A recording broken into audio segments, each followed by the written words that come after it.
Zonja dhe zotëri, mirë se vini në edicionin informativ të orës 16, ku ndër të tjera do të keni mundësi të ndiqni. Sulmi me armë ndaj CFO Pharma, makina që përdorën autorët mund të jetë shmontuar në fushë kuqe. Ambasada e SBA në Tiranë njofton se kush nuk zbaton rregullat e emigracionit do t'i hiqet viza dhe do të dëbohet. E pranoj nuk kemi bërë mjaftueshëm për Vlorën, deklaroi kryeministri Rama gjatë prezantimit të kandidatëve, ku deklaroi se Partia Socialiste rikthehet me energji të reja. Kryepiskopi Joan mban meshën e parë në katedralen e Korçës, ku shërbeu për 27 vite. Papa Francesku del nga spitali, falenderon besimtarët, le të lutemi edhe për paqen. Ulqini nuk është në shitje, protest masive kundër tenderit për plazhet. Mbetet në Burg, kryebashkiaku i Istanbulit Imamoglu mohon akuzat, protestat nuk ndalen. Vritet drejtuesi politik i Hamasit në një sulm ajror të Izraelit në jug të Gazës.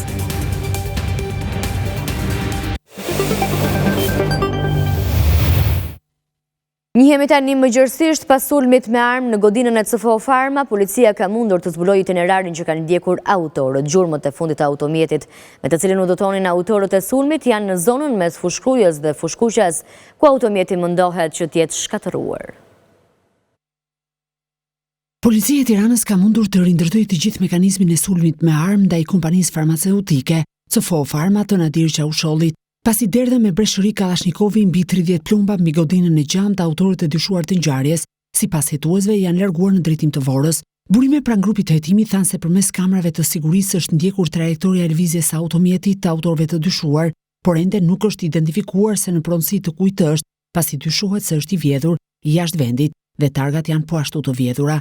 Gjurmët e fundit të automjetit me të cilën udhëtonin autorët e sulmit janë fiksuar në zonën mes fushkrujës dhe fushkuqes. Në atë zonë nuk janë siguruar më kamera për të identifikuar bazën ku automjeti mendohet të jetë shkatëruar, pasi pas sulmit nuk pati njoftime për djegje makine. Për këtë shkak është shtruar kontroll në disa baza dhe banesa, por pa rezultat. Lidhur me motivin, prokuroria po heton në disa pista, siç është konkurrenca, por edhe përfshirja e Nadir Çavushollit në dhënje fajdesh. Burimet nga policia bëjnë me dije se pronari i CFO Pharmës ka dyshime të jetë i përfshirë në këtë aktivitet të paligjshëm dhe ka patur më herët një hetim proaktiv ndaj tij, edhe pse vetë Çavusholli gjatë marrjes në pyetje pretendon se sulmi vjen nga konkurrenca. Prokuroria po vjon me marrjen e dëshmive të personave që mund të kenë dieni për konfliktet e biznesmenit, e po ashtu është duke hetuar aktivitetin e CFO Pharmës.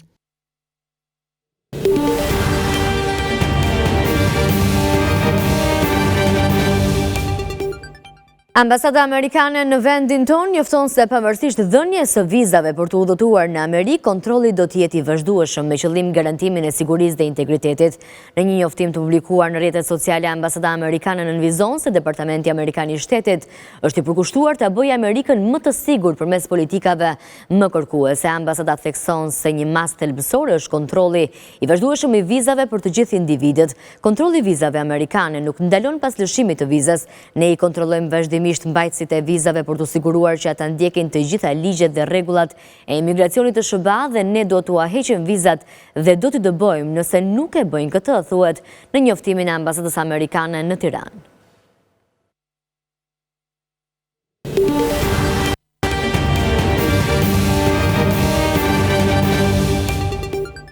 Kryetari i Partisë Socialiste Edi Rama është shprehur kritik ndaj sjelljes që në Vlorë ka për të rinjt, pjesë e kundërshtarëve politik. Duke risjellë në vëmendje një takim me 100 anëtar të FRPD-s mbrëmjen e së shtunës, Rama deklaroi se nuk duhet të ekzistojë fryma e mospërfilljes. Kryesocialisti Edi Rama ka pohuar se në Vlorë nuk është bërë maksimumi në raport me atë që qytetarët meritojnë. Skuadra socialiste që ka patur në këtë qytet më parë nuk ka rezatuar atë në raport me çfarë duhet të ishte, pohoi Rama. Sinqerisht më vjen keq dhe e them për gjithë vlonjatët këtë gjë në radhë parë, sepse këtu në çfarë ndodh në këtë qytet, edhe si sillemi ne në këtë qytet rezaton pastaj edhe në territoret e tjera. Vjen keq po ashtu për faktin që nuk kemi dhënë një shembull ashtu siç duhet. Kritikë Rama rezervojnë dhe strukturave socialiste të Vlorës, pasi kujtoi takimin e mbrëmjes së shtunës me 100 të rinj të Forumit Rinor të Partisë Demokratike. Fryma e dasisë dhe dyerve të mbyllura ndaj mendimit ndryshe nuk duhet të ekzistojë, tha prerazi kryesocialisti. Më kanë vënë pozitë vështirë kur më shprehnin se si sillen përfaqësuesit e Partisë Socialiste me ata që nuk i konsiderojnë pjesë të të njëjtës anë. Këto janë gjëra që realisht janë minimumi etik për një forcë politike si e jona dhe mbasi me të majt duhet vendosim tolerancën zero ndaj kujdo përfaqësuesi të Partisë Socialiste në çdo nivel që nuk i jep respekt dhe që nuk i trajton në mënyrë të drejtë dhe barabartë të gjithë antarët e këtij komuniteti. Aq më tepër për shkak të rreshtimit në një forcë tjetër politike. Rama nënvizoi rëndësinë e votës për Partinë Socialiste më 11 maj, pasi atë ditë do të vendoset e ardhmja europiane e Shqipërisë, tha ai.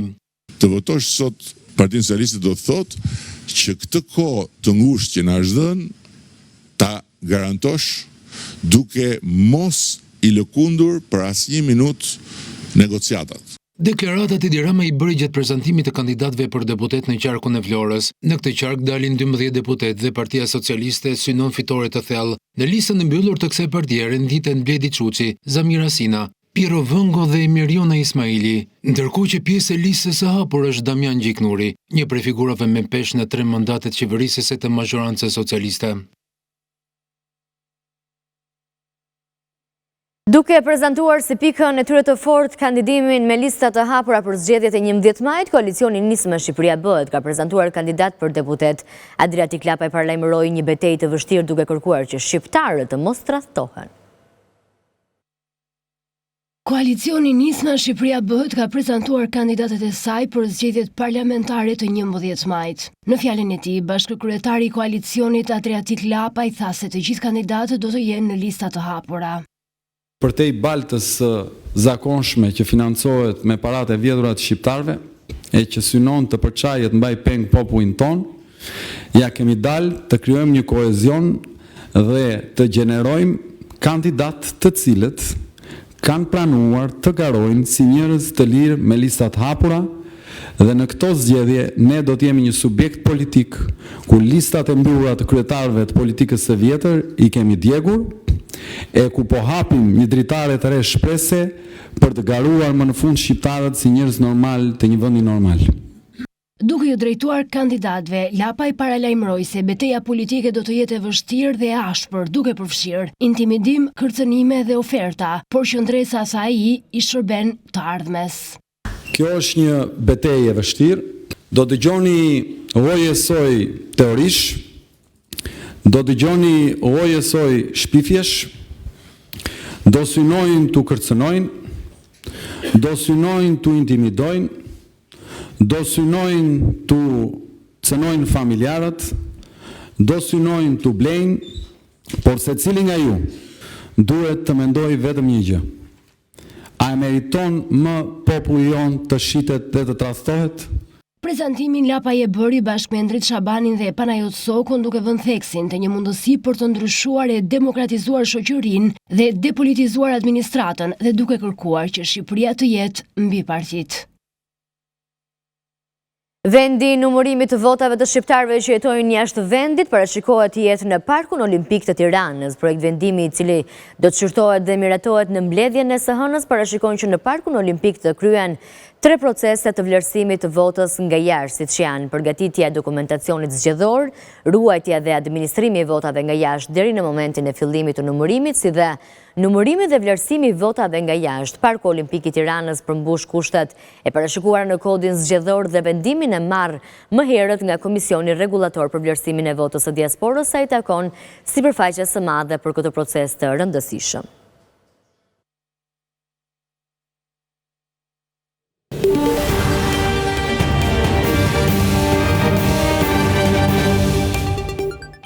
Autoriteti portual i Vlorës ka njoftuar se për shkak të motit të keq, duke nisur nga sot deri të hënën e datës 24 mars në orën 22 do të anullohet udhëtimi me tragjetin e linjës Vlorë-Brindisi Vlorë. Gjithashtu, nga data 23 deri në datën 25 mars do të ndalohet edhe lundrimi mjeteve të vogla lundruese dhe atyre të peshkimit, me qëllim për ndalimin e çdo situate të papritur për shkak të kushteve atmosferike. Kërkojmë bashkëpunimin e të gjithë subjekte që ushtrojnë veprimtari në fushën e detarisë për të marrë të gjitha masat e nevojshme për sigurimin e mjeteve në port dhe rritje të gatishmërisë e ekuipazhit në mjetet lundruese, thuhet në njoftimin e autoritetit portual.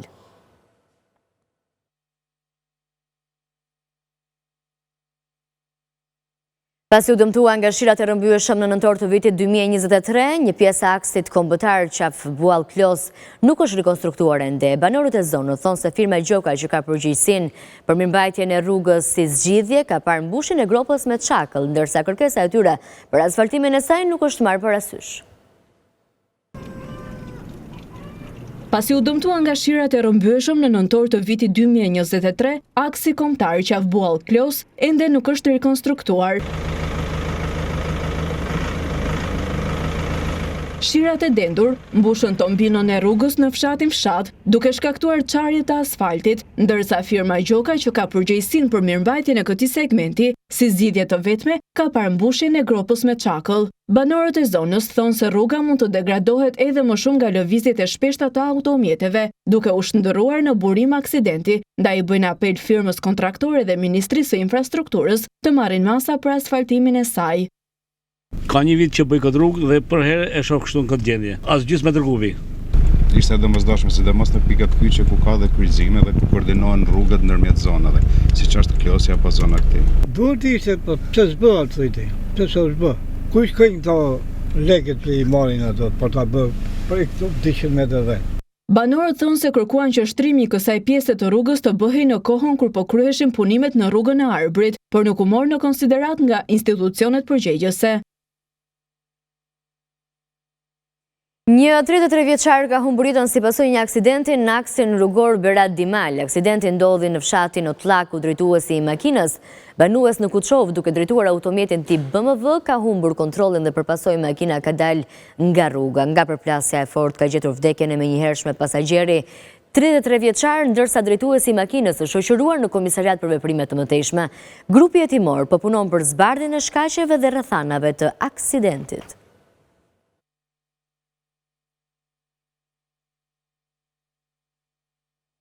Prokuroria e Tiranës përfundoi hetimet dhe dërgoi për gjykim Mario dhe Andi Roshin, vëllezër administrator të dy qendrave masazhi, të cilët rekrutonin femra për t'i punësuar si masazhatore, por më pas i detyronin të kryenin shërbime seksuale kundrejt pagesës.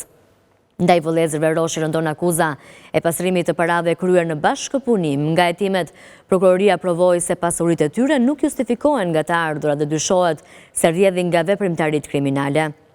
Me kërkesë të prokurorisë, gjykata sekuestroi pasuritë e vëllezërve, një sipërfaqe 34 m2, apartament me sipërfaqe 106.4 m2 tek rruga Hoxha Tasin, post parkimi me sipërfaqe 41 m2 në Tiranë dhe 3 automjete të tipit Benz, Volkswagen dhe Skoda. Njoftoi kështu prokuroria për këtë ngjarje.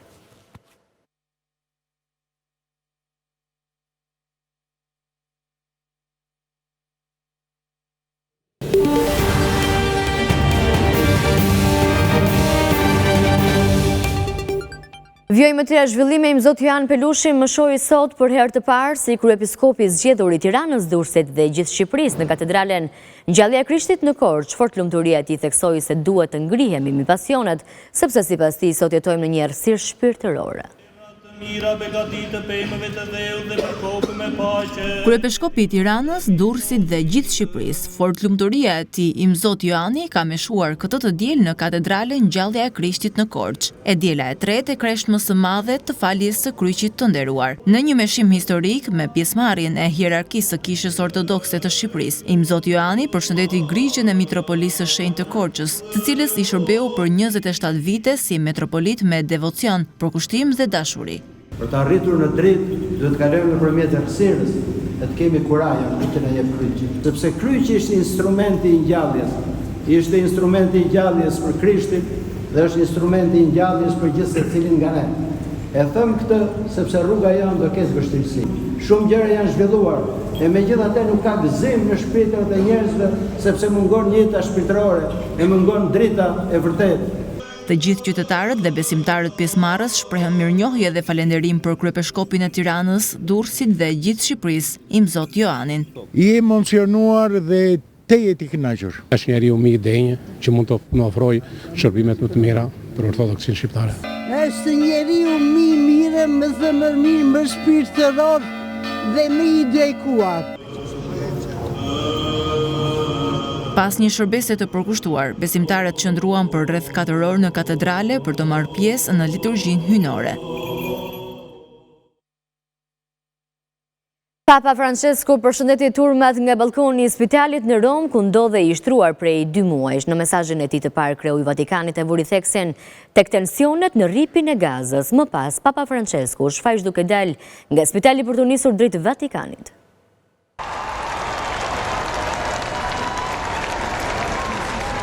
Papa Francesku u shfaq këtë të diel në balkonin e spitalit Gemelli, ku po kurohet prej 2 muajsh duke përshëndetur besimtarët e shumt. Sheshi përballë spitalit në Rom ishte mbushur me njerëz, ku rreth mezitës Papa Francesku u shfaq për një përshëndetje dhe bekim të shkurtër për besimtarët.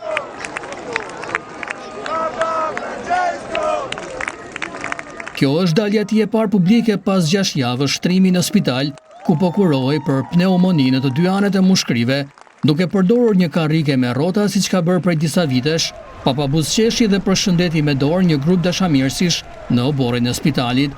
Në mesazhin e tij të parë, kreu i Vatikanit deklaroi se ndihej i pikëlluar nga rifillimi i bombardimeve në Gaza, ndërsa bëri thirrje për lirimin e pengjeve. Situata humanitare në rripin e Gazës është shumë serioze, deklaroi Papa Francesku në balkonin e spitalit Gemelli, ku ndodhet i shtruar që prej 14 shkurtit. Papa më pas u shfaq duke dalë nga spitali dhe duke u larguar me automjet drejt Vatikanit.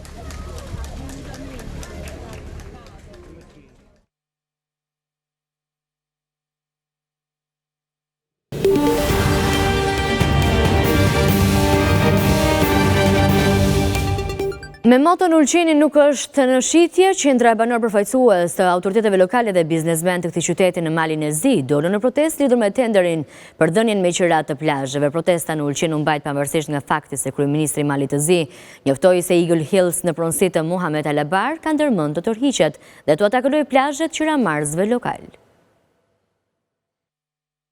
Qindra banor përfaqësues të autoriteteve lokale dhe biznesmen nga Ulqini protestuan në këtë qytet në jug të Malit të Zi, duke thënë se Ulqini nuk është në shitje.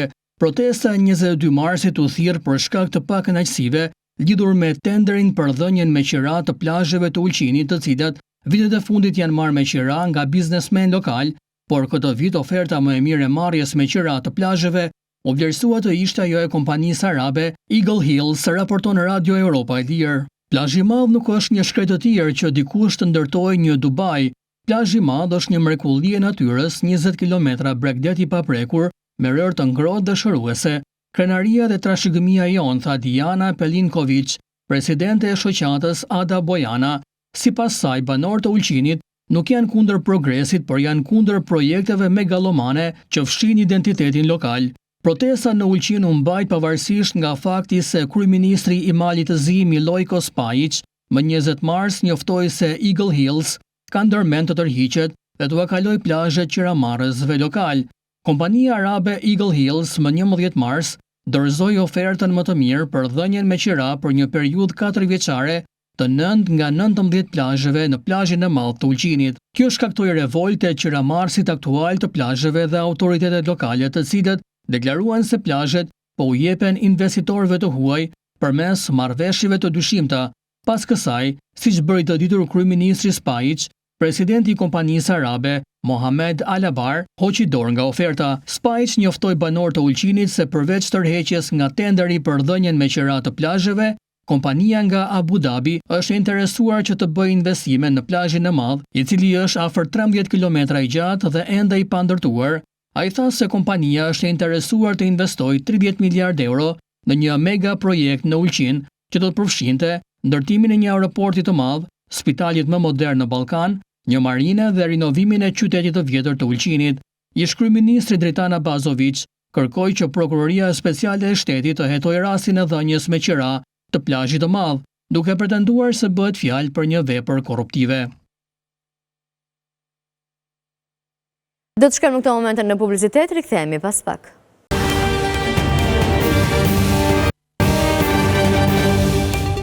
Jemi rikthyer në transmetim të drejtë për drejtë, do të shkojmë në këtë moment tek aktiviteti që po mbajt në Napoli. Kryetari i Partisë Demokratike zoti Sali Berisha po zhvillon këtë event i cili ka nisur tashmë, e ndjekim drejt për drejtë në News 24. Sot ju është hequr certifikata sigurisë dhe nuk mund futet asnjë nga institucionet. Ju e keni parë lunë dhe kimetën të dy përfaqësuesit e ambasadës që dinin pa numëruar votat duke uruar mandatin e tretë narkokriminal të kësaj qeverie, sot ato janë përjashtuar nga diplomacia. Ne kemi në krah të drejtën, ne kemi në krah Shtetet e Bashkuara të Amerikës, ne kemi në krah Donald Trump, ne do të fitojmë se e drejta është me ne.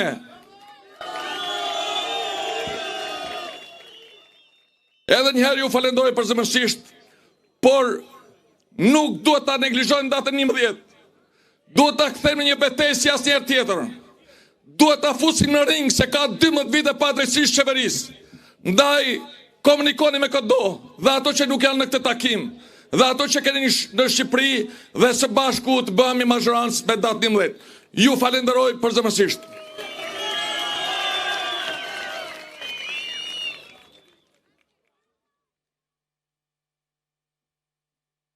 Sono onorata di invitare il sindaco di Marcianise, signor Antonio Trombetta.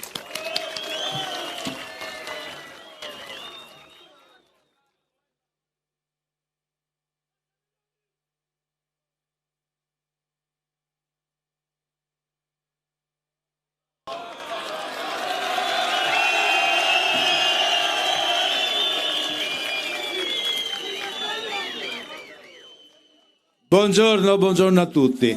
Sono lieto ed onorato, a nome mio personale e della comunità che ho il piacere di rappresentare, di dare il benvenuto al professor Berisha, professor dottor Berisha, e a tutti voi. I rapporti di amicizia, di fratellanza tra il popolo italiano e il popolo albanese sono rapporti estremamente antichi, consolidati dalla vicinanza, ci separa soltanto un piccolo braccio di mare, e dai continui scambi economici, culturali che ci sono stati nel corso dei secoli. L'Italia è punteggiata da tante comunità albanesi che risalgono a secoli scorsi, ma oggi noi assistiamo ad un'integrazione maggiore. Marcianise ospita tante famiglie albanesi ed è lieta di ospitarle, perché l'integrazione con queste famiglie, con questa comunità, è un'integrazione assolutamente perfetta. Gli albanesi di Marcianise danno un contributo notevole in termini culturali, in termini economici, in termini civili alla nostra città, e noi lo apprezziamo moltissimo. Ecco perché non abbiamo mai avuto alcun problema, né lo avremo mai. Abbiamo solo rapporti di amicizia, e questa amicizia noi riteniamo di consolidarla e di espanderla ai livelli più alti. Ecco perché siamo veramente felici che oggi sia qui il professore Berisha, che ci ha dato l'onore e il piacere di visitare la nostra città. Io, vedendo il vostro entusiasmo, viva Berisha! Vedendo il vostro entusiasmo, veramente non ho dubbi circa l'esito di questa competizione elettorale, perché ho la sensazione che il professore Berisha abbia un carisma veramente unico. Quindi è una leggenda.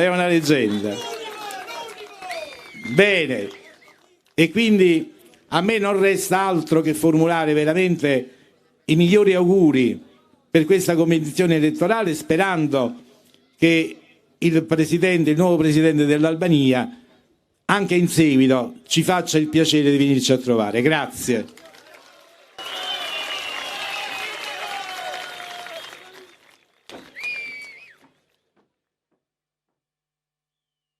Për fjalën e radhës, sekretarin e përgjithshëm të Partisë Demokratike, zotin Flamur Noka.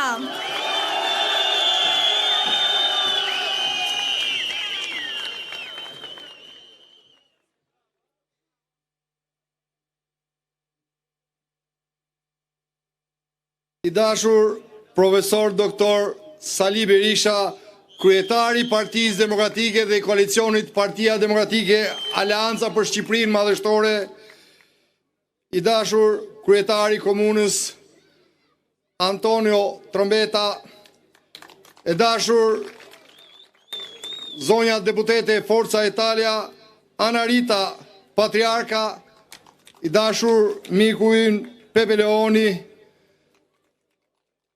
i nderuar Zoti Mziu, drejtues politik i Qarkut Dibrës, të nderuar kandidat për deputet të Partisë Demokratike dhe Aleancës Shqipëria Madhështore, Zoti Spahiu dhe Zoti Gjungshi, zonja Kalaja,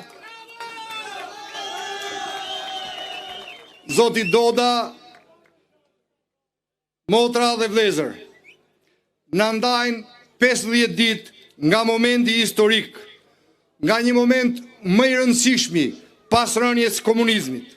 Sot, lirit dhe të drejtat që fituam 34 vite më parë, janë sërish në rrezik.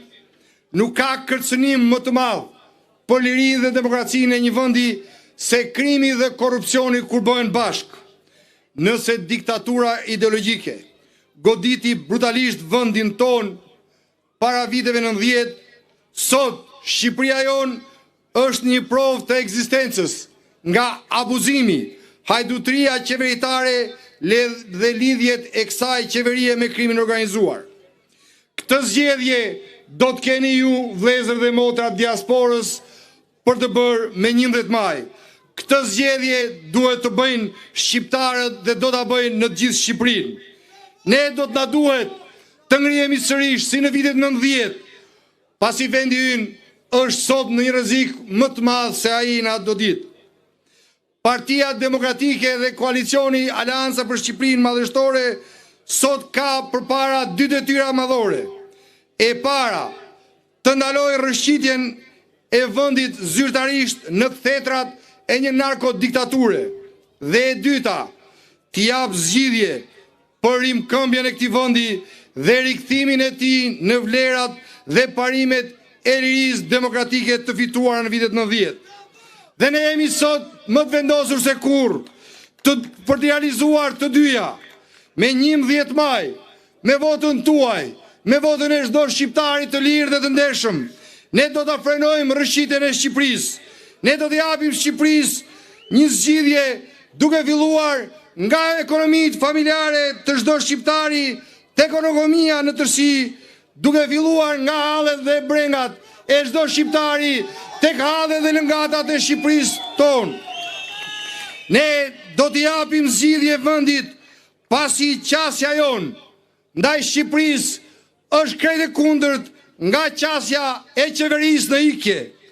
Ne e quajmë Shqipëri madhështore dhe do ta bëjmë atë Shqipërinë ku çdo pensionist të jetë i siguruar për minimumin jetik të munguar deri më sot.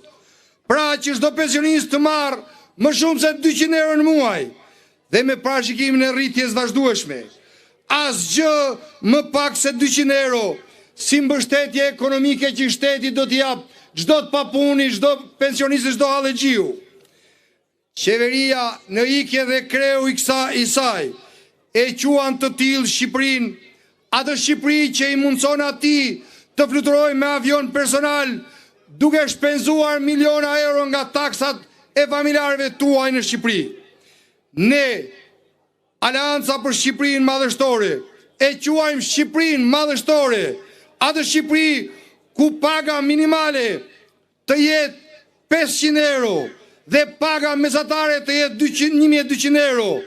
Kjo do thot për ne dinjitet, mirëqenie dhe zhvillim, ndërsa kreu i qeverisë në ikje e quan të tillë atë Shqipëri që i mundson atij të pi 33.000 euro një shishe verë, të shkojë në stadiume në SBA me 22.000 dollar biletën, të marrë edhe të ndërtoj 4 milion euro kopshte në oborrin e kryeministrisë.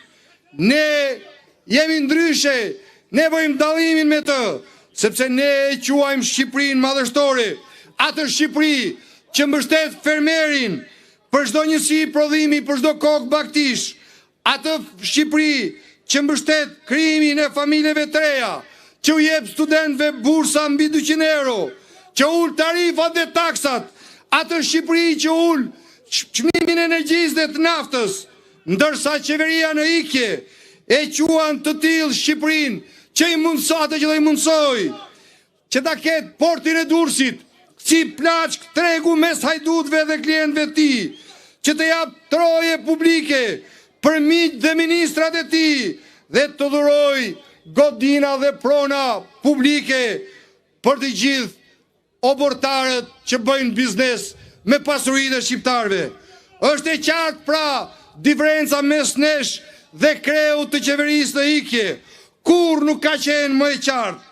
E keni parë që ai tashmë nuk ka shans premtoj asgjë, sepse të gjithë e dinë që s'ka realizuar asgjë. Dhe i ka ngelur për propagandë vetëm një mashtrim, tund një pasaport, e tund gjithandej atë, si pasaport europiane. Por e vërteta është se tek pasaporta e shqiptarit, aty janë të shënuara arritjet më të mëdha të Shqipërisë, të cilat u realizuan nga Sali Berisha dhe nga Partia Demokratike. Çdo shqiptar që ka atë pasaport, demokrat dhe socialist, i majt dhe i djath, edhe vetë kreu i qeverisë në ikje, e din që Sali Berisha dhe Partia Demokratike e bën Shqipërinë antar të NATO-s, e nderuan atë pasaport si kur më parë. Nuk ka arritje më të madhe se sa kjo, nuk ka arritje më madhështore se sa kjo.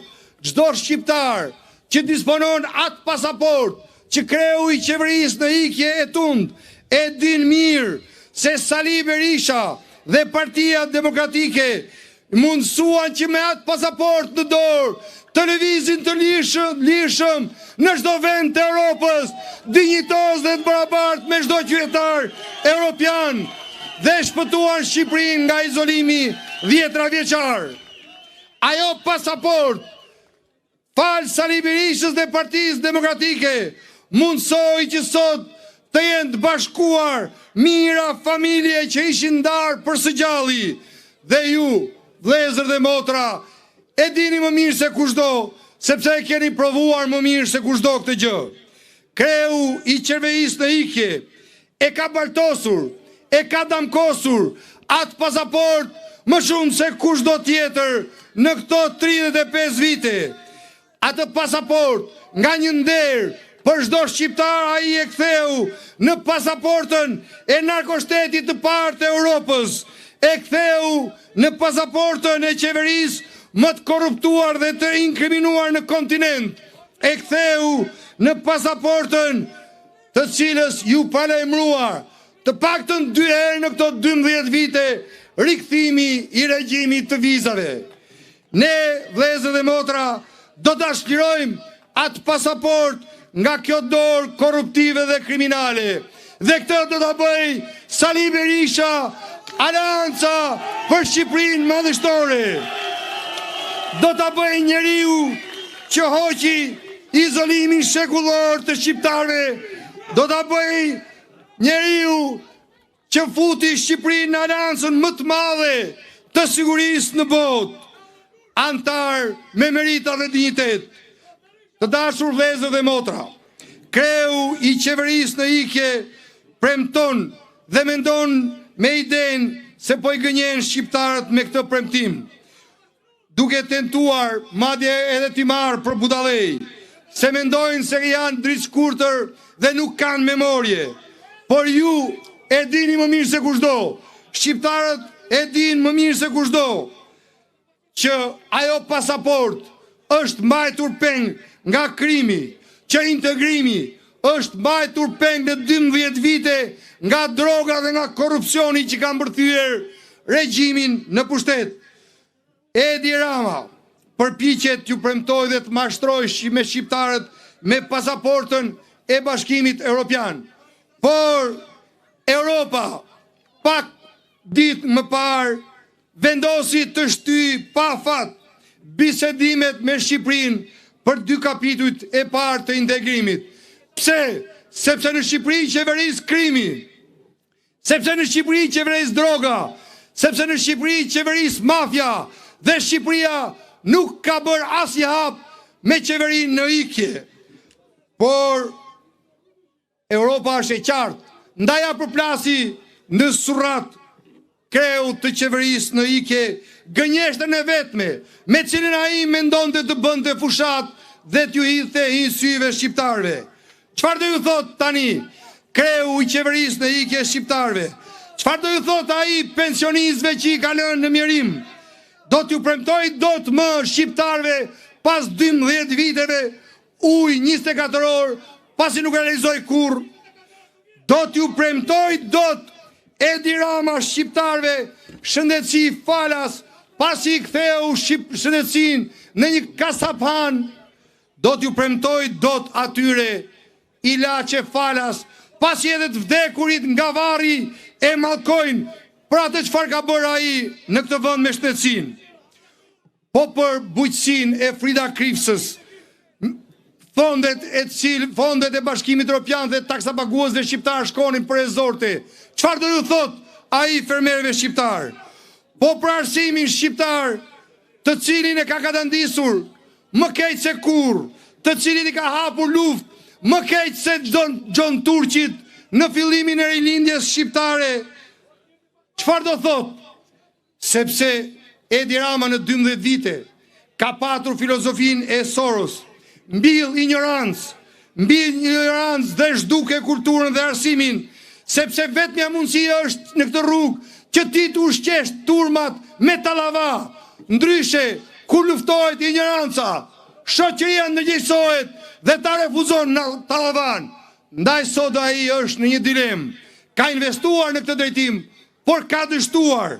Nuk është absolutisht asgjë rastësi që ka ndodhur në Shqipëri në këto 12 vite. Kjo ka qenë e gjitha strategji. Ndaj të dashur miq, të ngrihemi të gjithë. Ju jeni këtu shumë afër Shqipërisë. Ju mund vini të votoni në Shqipëri. Ata që janë regjistruar do të votojnë me postë, por pjesa tjetër e shqiptarëve të Italisë, të Greqisë, të Europës e kanë të mundshme dhe kanë detyrë të vinë në Shqipëri, të votojnë për ndryshimin, të votojnë për numrin 1, për aleancën për Shqipërinë madhështore. Pasi duke votuar ju, duke votuar shqiptarët, ne mund të rrëzojmë këtë regjim, ne mund të japim Shqipërisë një fitore spektakolare. Dhe kjo fitore do të vi vetëm si efekt i një konsensusi të madh kombëtar. Do të vi nga vota juaj. Ndaj me 11 maj, çdo njëri prej jush duhet votojnë numrin 1, Aleancën për Shqipërinë madhështore, sepse 11 maj do të jetë dita e fundit e korrupsionit dhe e krimit në Shqipëri. 11 maj do të jetë dita e Shqipërisë madhështore. Fitore, fitore dhe vetëm fitore.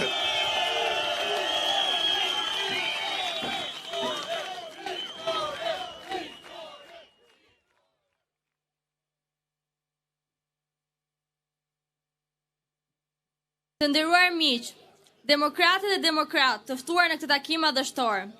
Ju ftoj të presim me një duar trokitje liderin e opozitës shqiptare dhe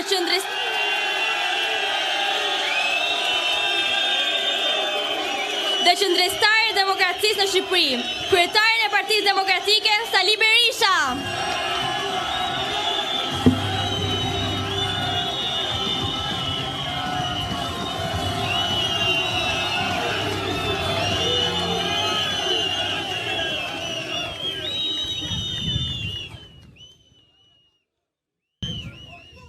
Mirdita dhe përshëndetjet më të përzemërta.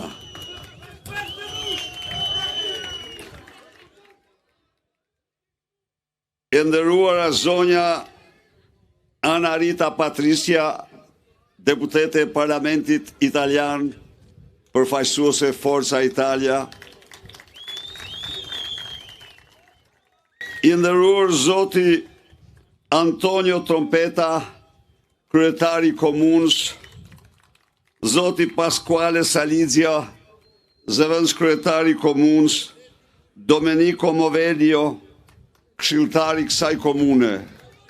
Mirënjohje Pepe Leone, miku im i vjetër i gjithmonshëm, doktor Pepe Leone, mirënjohjen më të pakufishme për praninë tuaj sot në këtë takim. I dashur Bardhok, i dashur Kujtim, koordinator të Partisë Demokratike për Italinë dhe Napolin, i dashur sekretari i përgjithshëm i Partisë Demokratike Flamur Noka, kryetar politik i qarkut Dibrës Xhelal Mziu, të dashur kandidat të shkëlqyer për deputet të qarkut Dibrës, Spahiu, Kalaja, Doda, Gjungshi, zonja dhe zotëri, miq dhe të ftuar.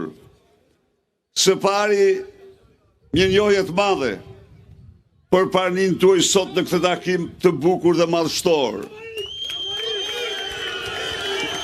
Krenarit veçantë për ju. Krenarit veçantë për ju, për të gjithë shqiptarët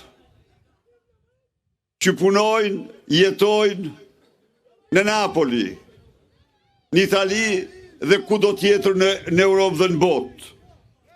Nderimin tim më të madh qytetarëve të Napolit, autoriteteve të këtij qyteti, që ka rrezatuar në shekuj e vjeçar, dritë qytetërim, në Itali, në Europë dhe në mbar botën. Napoli është dheu i personaliteteve më të shquara në të gjitha fushat e njerëzimit.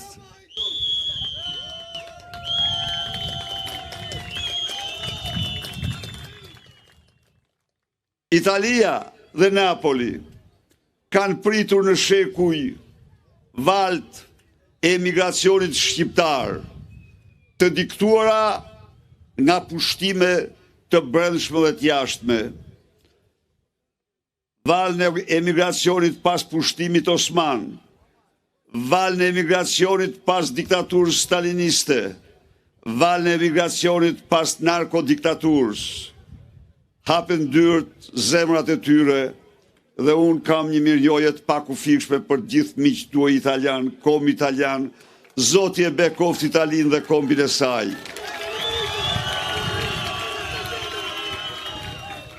Por dhe ju, njerëz të ndershëm, njerëz punëtor, njerëz të mençur, njerëz të virtutshëm dhe me dinjitet, erdhët në këtë vend për sakrificën, erdhët në këtë vend për një jetë më të mirë, dhe dhatë kontribut të madh në gjitha fushat, në Napoli dhe në Itali, kontribut që bën krenar, çdo shqiptar, kontribut në fushën e biznesit, të ndërtimit, të bujqësisë, të artit, të muzikës, të këngës, të letërsisë në të gjitha fushat. Faktikisht, jeni sot krenari e vërtet kombëtare. Miqtë e mi, po shkojmë drejt raundit të fundit të betejës sonë, drejt 50 ditëve që kanë mbetur. Këto 50 ditë janë vendimtare për shpëtimin e Shqipërisë dhe të shqiptarëve. Por, siç e dini, kam deklaruar me bindjen më të thellë, me bindjen time më të thellë se ky vit është viti i diasporës shqiptare. Kam deklaruar me bindjen më të thellë se ky vit është viti i diasporës, sepse një lloj si dikur, shekuj më parë, do t'jenë shqiptarët nga jashtë që do shpëtojnë Shqipërinë. Ndaj dhe edhe sot mund të themi si atëherë, pritë Edi Rama diasporën se po vjen të shpëtoj me mëdheu.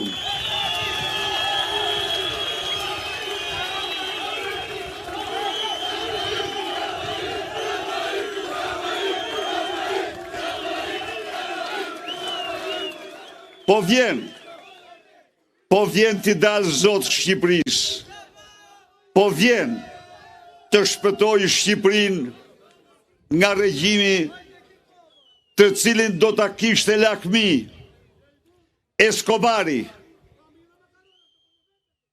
Totorino, El Chapo, do t'a kishin Zili, banditët dhe kriminelët më të mëdhenj të planetit. Edi Rama, me ditë të numëruara, diaspora po vjen. Diaspora po vjen.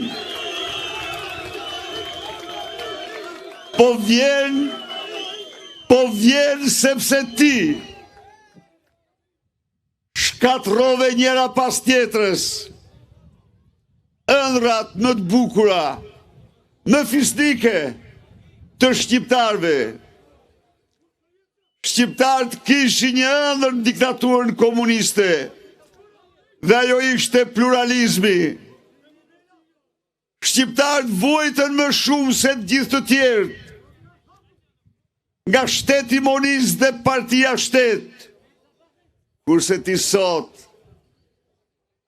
bëra një luftë të egër, çnjerëzore, për një Shqipëri pa opozit. Riktheve në Shqipëri partinë shtet. Partinë socialiste faktove si kopjet shëmtuar të Partisë Punës Shqipërisë, e cila ishte një parti krimi. Krimi kësaj partie bazoi në doktrinën marksiste-leniniste. Kurse krimi yt i diktaturës tënde bazohet në drogen, bazohet në krimin, bazohet në plaçkitjen e shqiptarëve. Edi Rama pritet diasporën. Diaspora po vjen se ti u shkatrove shqiptarëve. Arritjet e tyre në fushën e lirisë dhe të tregut. Ti riktheve censurën një lloj si baba yt, që valte litar poetin për vargjet e tij kundërshtar të regjimit.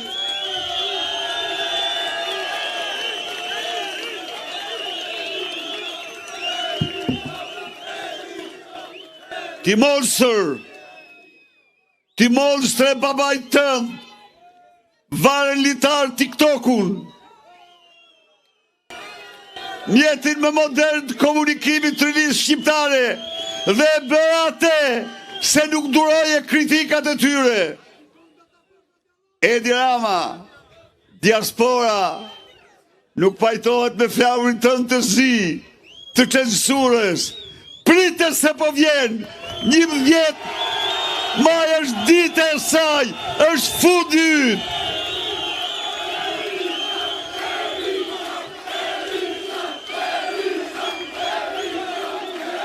Edi Rama, 2025 është viti këtyre burrave dhe grave, të cilët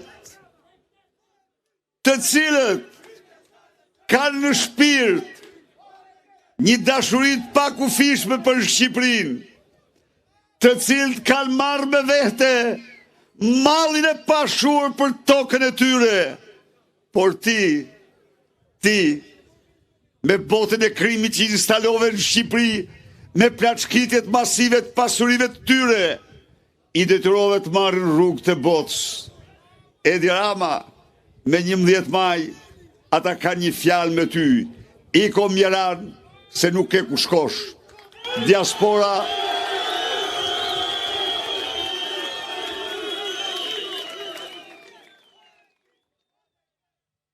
miqtë e mi, rat e shqiptarve i rënoi Edi Rama, po shpirti tyre për lirit, beteja tyre, virtute tyre nuk vdesin kur. Ato janë sot më të fuqishme se kudo tjetër tek shqiptarët në vendet e lira. Ndaj edhe ata, me 11 maj, nga deti, nga toka, nga ajri, do vërshojnë në Shqipëri, shqiptarët të lidhin nënat, për të luftuar për Shqipëri, shqiptarët i rritin nënat, për t'i dalë Zot Shqipëris, shqiptarët i rritin nënat, për t'i dalë Zot asaj. Pritë diasporën e Edi Rama, nuk ke vend i tokë.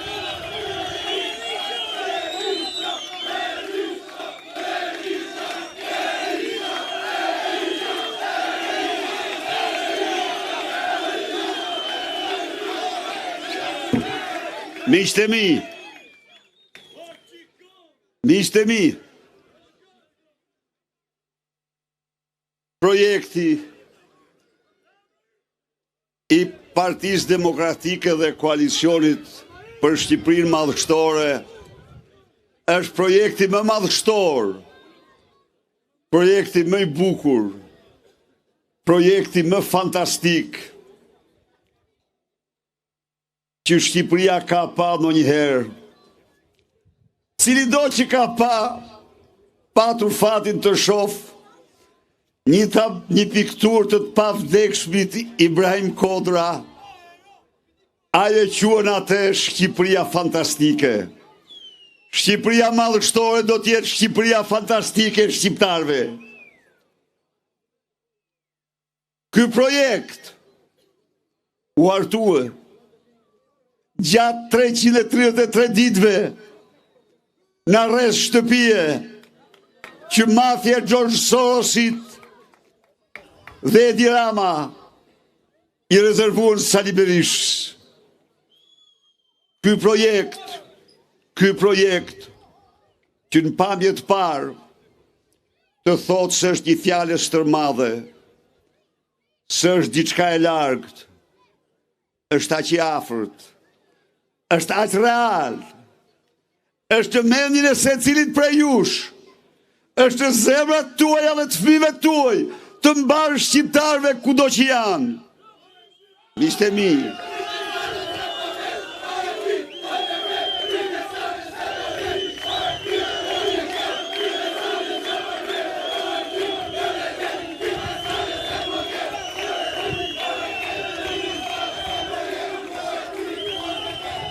miqtë e mi, ky projekt fillon me dhimbshurinë ndaj atyre që janë në nevojë,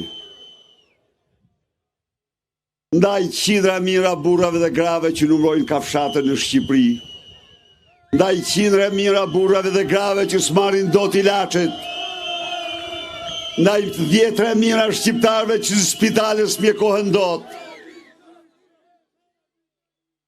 Mahatma Gandhi ka një fjalë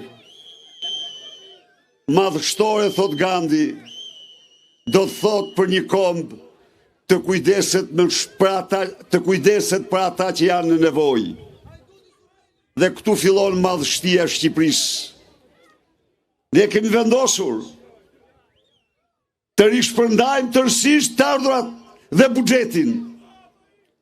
Kemi vendosur të përcaktojmë minimumin jetik, pagën minimale, pagën mesatare, pensionet, që asnjë shqiptar të mos jetë më në rrethin e varfërisë ekstreme.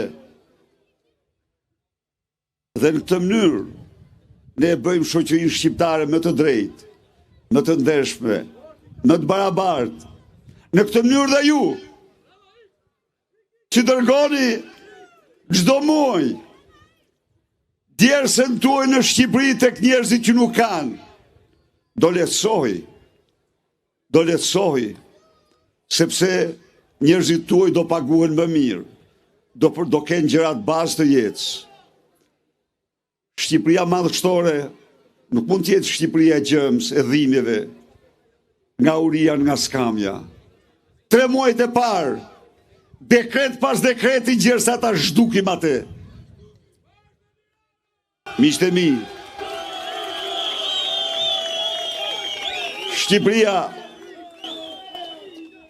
Shqipëria madhështore është Shqipëria made in Albania.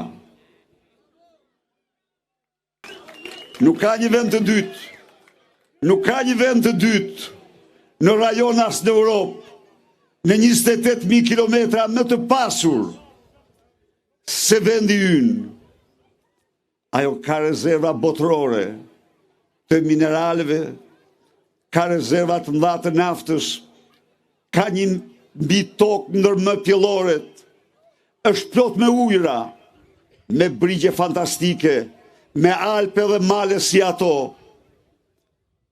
Ajo pret projektin për të ngjitur në madhështinë që i takon. Por unë përsëri e theksoj se Shqipëria madhështore do t'jetë vetëm Shqipëria juaj kur ju të midhi pjesë. Imagjinoni për një moment, 10 mira, 100 mira shqiptarë në Itali, në Greqi, në Gjermani, në Francë, në Shtetet Bashkuara, të vendosin që ato kursime që kanë, që ato mësime që kanë marrë me ortak të tyre italian, grek, gjerman, francez, anglez apo amerikan, të vinë dhe t'i vendosin në Shqipëri, t'i investojnë në Shqipëri, të vinë, të prodhojnë në Shqipëri. A nuk do të lartësojë Shqipëria si me lev në Arkimedit? Në këtë drejtim, ju jeni pra, keni një rol vendimtar në ndërtim në Shqipërisë madhështore. 5 vite pas një taks për se cilin prej jush që do investojnë, do kthehen dhe investojnë në Shqipëri.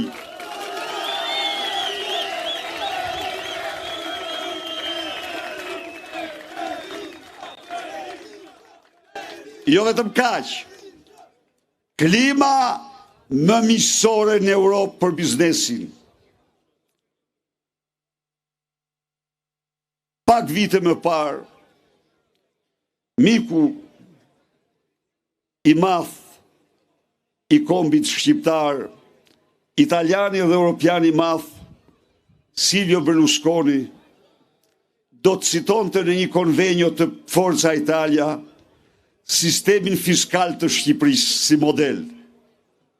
Unë e garantoj mikun tim atje ku është.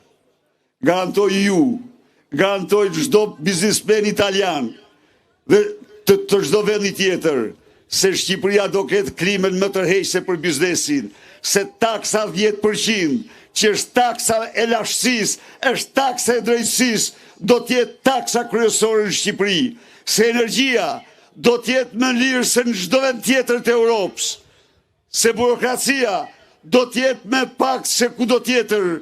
Shqipëria pra do t'jetë vendi më tërheqës i investimeve tuaja, investimeve të shqiptarëve.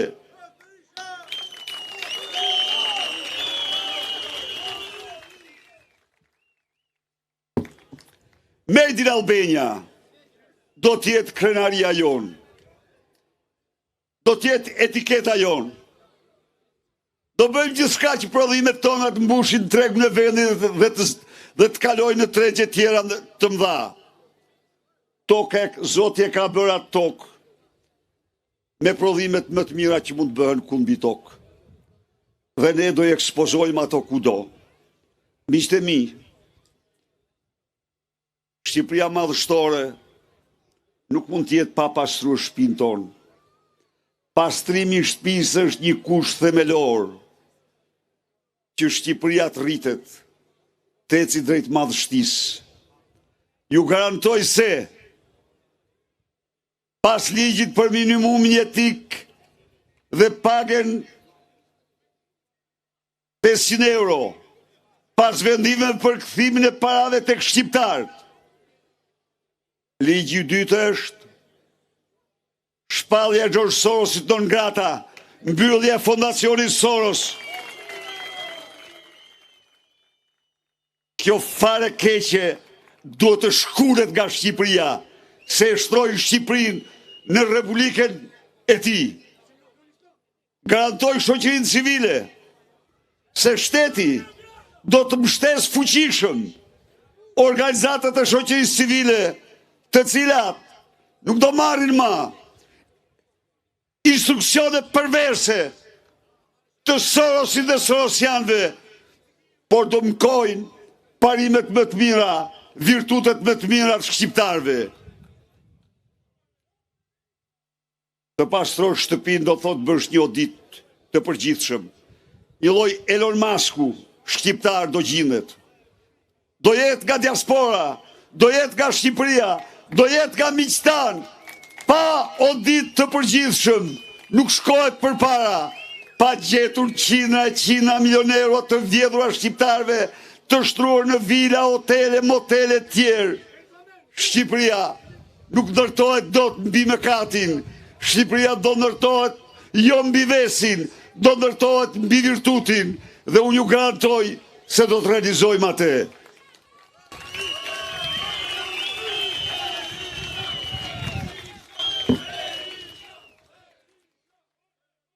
Të dashur miq, Shqipëria madhështore është Shqipëri, do të jetë Shqipëria që ka kapur trenin e revolucionit teknologjik. Vendeve shoqëria njerëzore ka patur revolucione industriale, teknologjike, periodikisht. Vendet që kanë humbur atë tren kanë mbetur shumë mrapa.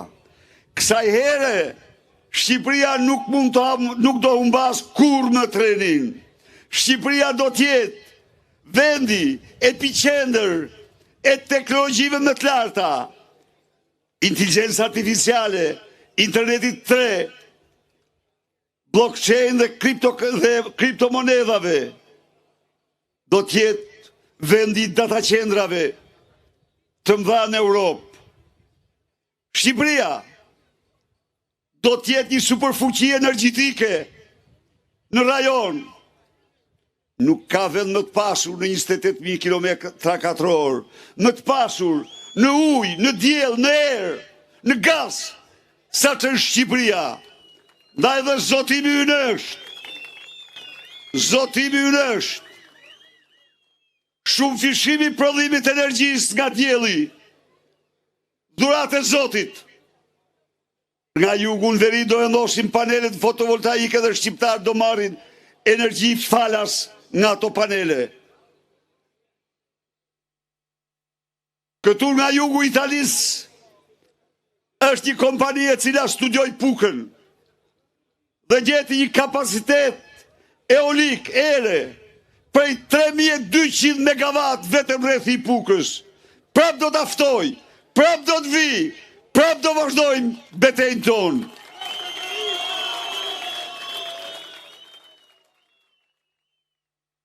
Shqipëria ka njërin për gasqelësve më të mëdhenj në Europë. Kështu që ky prodhim energjie do fitojnë ratë parë qytetarë shqiptarë. Biznesi shqiptar do marrë energjinë me çmimin më të lirë në Europë. 6 lek kilovati. Qytetarë shqiptar do paguajnë 7 lek kilovatin, kurse ata me panele fotovoltaike vetëm 3 vite, pas 3 vite do e marrin falas. Pra, a nuk shkon Shqipëria drejt një madhështie që ne nuk kemi përftyruar? A nuk janë të reale që të gjitha këto premtime kërkojnë vetëm një gjë? Kërkojnë të ndajmë epokat, të ndajmë historinë me 11 maj, të arkivojmë narkodiktaturën e Edi Ramës. Ndaj dhe këto 50 ditë, në këto 50 ditë, betejë nuk zhvillohet vetëm në qytetet dhe fshatrat e Shqipërisë. Betejë zhvillohet në qytetet dhe fshatrat kudo që ndodhen shqiptarët, në Napoli, në Itali, në botë, kudo. Dhe kjo betejë është vendimtare. për fatin e kombit, për fatin e Shqipërisë. Kjo betej ndan ditën me natën. Do hynë shqiptarët në epokën e Shqipërisë madhështore, apo do vazhdojnë në natën e zezë të diktaturës së drogës, krimit dhe vjedhjes tyre. Unë kam besim të madh se ju, të gjithë, se shqiptarët në Itali dhe kudo që ndodhen,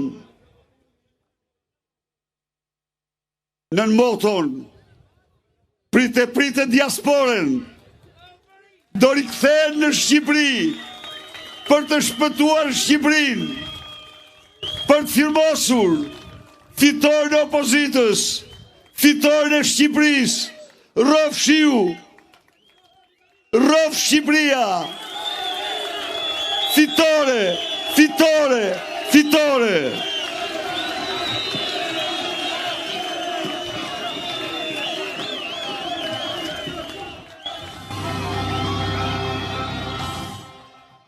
Ndërsa kreun e Partisë Demokratike, zotin Sali Berisha, në fjalën e tij të mbajtur në Napoli, në Itali, me shqiptarët e diasporës, teksa në këto momente do të shkojmë në një komunikim të drejtë për drejtë, tani kombëtare Silvinho në fjalën e tij për mediat. È aggressivo di contatto, ma che oggi non possiamo, oggi no, da anni tu non puoi andare altri. Poi tutto che è un po' di più ci penalizzano con un giallo. Sei ammonito, poi dopo una volta ammonito tu sei praticamente morto al campo, perché già non può fare nessun fallo, la UEFA no, la regola già non ti permette più. Un fallo un po', tu gioca con uno di meno. Ah, mancano quanto? 25? Sta succedendo tantissimo, poi secondo me ci sta, perché quello di anticalcio, 1, 2, 3 in campo che solo ferma l'azione, ferma, e quella è finita praticamente. Tutte le gare, livello C, B o A, è uguale, 5 minuti un fallo violento è giallo. Per me questo va in favore del calcio. Noi importanti quando valutiamo, e finisco, quando valutiamo è quanto gol ci prendi. Tu dici guarda, io prendo 4 gol qualificazione dell'Europeo, per dire la migliore difesa. Io non so com'è stato la Nation, vediamo. Se tu dici guarda mi prendono 5 gol per partita e noi prendiamo un giallo, no, io non penso che la squadra difende molto bene, è aggressiva al settore ma non è violenta secondo me. Në futbollin e sotshëm ka disa rregulla në cilat UEFA insiston në mënyrë që në aspektin fizik çdo gjë që të shkojë siç duhet, edhe faulli më i vogël penalizohet me karton të verdhë. Dhe futbolli është një sport kontakti ku me kontaktin me këmbë shumë herë mund të me një faull të caktuar një lojtar mund të penalizohet. Edhe pas një faulli praktikisht je i vdekur sepse mund të shkaktosh një faull tjetër dhe këtu mbyllet loja. Unë nuk jam pro kësaj idesë anti-futbollit që ka 2-3 lojtarë që gjithmonë vetëm ndalojnë çdo aksion të mundshëm. Unë jam në favor të futbollit sepse e tillë duhet të luhet loja. Rikujtojmë që gjatë Europianit ne kemi pasur një mbrojtje shumë të mirë, mendoj që skuadra mbrohet shumë mirë pa pasur nevojë për të shkaktuar faulle për të ndaluar lojën. Mister, përshëndetje. Enrico Gaba, Euronews Albania. Një pjesë e lojtarëve duket sikur janë në atë zonën e tyre të rehatis dhe krahasuar me kolegët e tyre në fush janë më superior, le të themi, për shkak se luajnë në skuadra më të mëdha. E keni vënë re këtë konstatim dhe a do të kemi një ndryshim sa i përket kësaj situate? Faleminderit. Una parte dei giocatori sentono ci sono un po' in un comfort zone e pensano che sono un po' superiori perché giocano con migliori club dell'Europa. Può avere cambiamenti in questo caso? Lasciami capire bene la domanda. Dice i calciatori nostri percendetti. Sono in un comfort zone perché pensano che sono superiori perché giocano con club che sono sì, quelli che arrivano nazionali giocano sotto livello. Il suo club è un po' più, sì. Ma iniziano la partita. Ok. Io non sento quello da noi. Io sento che tanti di loro vogliono fare il migliore, ma il calciatore è umano e non è sempre che riesce a farlo. Ogni volta tu tira 2-3 volte fuori l'aria e segni un gol. Un altro momento tu tira 10 e nessuna dentro. È calcio, è dura, dipende di ognuno del momento. anche penso che la nazionale, per quello anche la responsabilità è tanto di un staff ma di un allenatore, perché io ho la possibilità di scegliere di fare 23, 25, 30, prendere 23, del 23 fare 11 giocare, da provare a metterci in campo sempre il calciatore in una condizione buona, ma no, non sento che un calciatore viene qua e non vuole fare bene, non vuole restare da noi o dare, non so, no, non sento. Sono il primo che si sento qualcosa del genere, ti dico veramente, il calciatore dico, oh, guarda, grazie, va a casa. Noi l'ho detto adesso, fra mezz'ora, il meeting, il video che abbiamo fatto. Se noi dobbiamo fare qualcosa importante in avanti, ha bisogno più del sacrificio di ognuno di loro, anche da me. Dobbiamo fare qualcosa in più. È finita, tutto che abbiamo fatto già è finito. Adesso dobbiamo sognare con qualcosa ancora meglio e se vogliamo fare dobbiamo dare qualcosa in più, loro sanno di quello. Uno che arriva e dice guarda non vuole andare, anzi ti devo dire un'altra cosa, per esempio forse qua dico una cosa, Ismail non arriva a noi 100%, ho visto, ma arriva non so quanto, lascia stare. Lui fa un allenamento da noi, viene perché lui ha una voglia di restare da noi e dice mister ma ok, dopo la responsabilità di giocare no, sono io l'ho visto che lui si è affermato prima di andare a Londra, aveva un piccolo problema, rientra un po' meglio, ieri un po' così, poi dico che lui è uno che ha un cuore così e che vuole restare da noi 100% sempre, ma non è a 100, forse anche il reverso, è la voglia di tanti di loro rimanere da noi. Si sento che uno non vuole stare da noi, tranquillamente posso apartarli senza problema. Unë ndjej që lojtarët e mi duan të bëjnë më të mirën me ekipin. Sigurisht që ndonjëherë ti krijon një mundësi edhe ajo mundësi rezulton në gol, ndonjëherë krijon 10 mundësi dhe asnjë prej tyre nuk arrin dot. Varet nga momenti i lojtarit dhe momenti i ndeshjes. Unë kam mundësi që të zgjedh nga 23 lojtarë, nga 26 që grumbullojnë totalin 23 lojtarë më pas për të nxjerrë në fushë 11 prej tyre dhe përgjithsisht vë lojtarët të cilët janë në gjendje më të mirë për të ndihmuar ekipin. Unë do t'isha jam i pari që do t'i thoja faleminderit edhe mund të largohesh një lojtari të cilin do ta ndjej që nuk do t'ishte i gatshëm për të qenë me ekipin si që duhet, qofse ata ju kam thënë dhe lojtarëve dhe në takimin e fundit me video që kemi bërë, që nëse duam të arrim diçka të rëndësishme, do duhet të sakrifikojmë shumë, qofse duam të arrim atë ëndrrën për të shkuar një ëndër akoma dhe më të madhe, pra për të shkuar drejt botrorit. Po ju jap një lloj informacioni ekstra në lidhje me këtë temë që lidhet me Ismailin, i cili pati një ripërsëritje të problematikës së tij fizike gjatë stërvitjes përpara se të arrinim në Londër, i cili në fakt për fat të keq nuk arrin dot të jetë në 100% e tij që të jetë gati për ndeshjen e nesërme. Por ndërkohë ai ka një zemër shumë të madhe, ka një dëshirë shumë të madhe për të qenë me ekipin, por në këtë rast përgjithësia ma takon mua dhe stafi teknik për të vendosur në lidhje me lojtarin. Por që unë shikoj që ai ka një zemër shumë të madhe dhe do patjetër gjithmonë të japi më të mirën për ekipin. Por nëse ndjej që një lojtar nuk është i gatshëm për të dhënë maksimumin, patjetër që jo. Mirë, atëherë kjo ishte pyetja e fundit. Kemi për të çdo limiti kohor. Ju faleminderit për pranimin tuaj dhe vazhdojmë me seancën servitore. Ndoqëm trajnerin Silvinjo në fjalën e tij për mediat, teksa për të tjera informacione, në thotë ndishte faqen e balkanue.com për informacione nga vendi, rajoni dhe bota. Bashkë, miru takofshim.